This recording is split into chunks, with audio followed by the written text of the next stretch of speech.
Scott Lawrenceville, Senior Master Master here with Technique Tuesday, and we're going to do it a little differently today.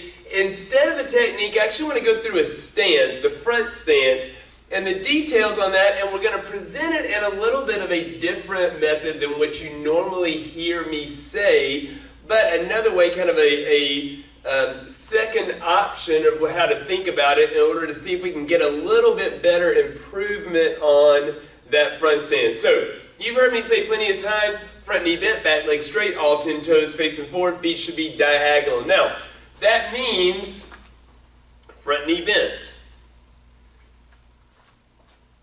back leg straight, not bent, straight. All 10 toes facing forward, which means don't turn your feet this way, and the big common thing is don't have your back foot sideways like this either. Now, you've also heard me say diagonal, feet meaning coming from here to here. In other words, you're not like you're on a tightrope. Now, your feet should be shoulder width apart. So, if I'm thinking of, right now I've got my left foot on one of the mat lines. This is my normal stance, just like I was in Chun Bi, feet are shoulder width apart on that for my ready stance. This foot should move straight forward to still remain shoulder width.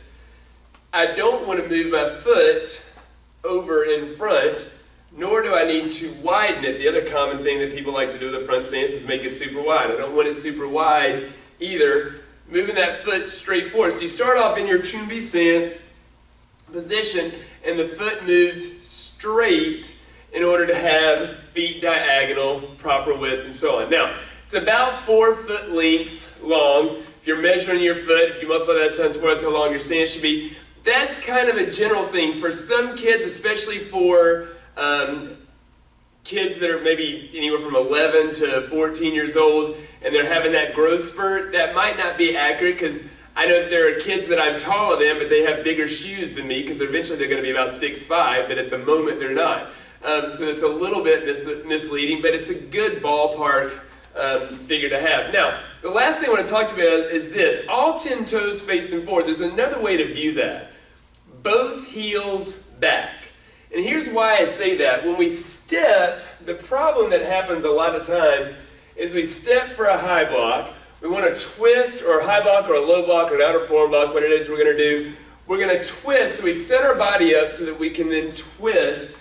But what happens is we try to turn our back toes forward, and that doesn't work. To try to get your back toes to turn forward doesn't work. That's not the way you need to tackle it. What you need to do is you need to think about turning your back heel backwards. So instead of trying to stay on your heel and make your toes go forward, stand on the ball of the foot and push the heel backwards. So as I step, let's say I'm doing a low block, twisting this way, if you watch my back heel, that comes off the ground and turns so that is now straight back, which means my toes are facing forward. So if both heels are straight back, that means that all 10 toes are facing forward. So as you step into a technique that has a front stance, your power stance, as you step into your power stance coming off of that twist, you need to come up on the ball of your back foot and turn your heel back, and that will result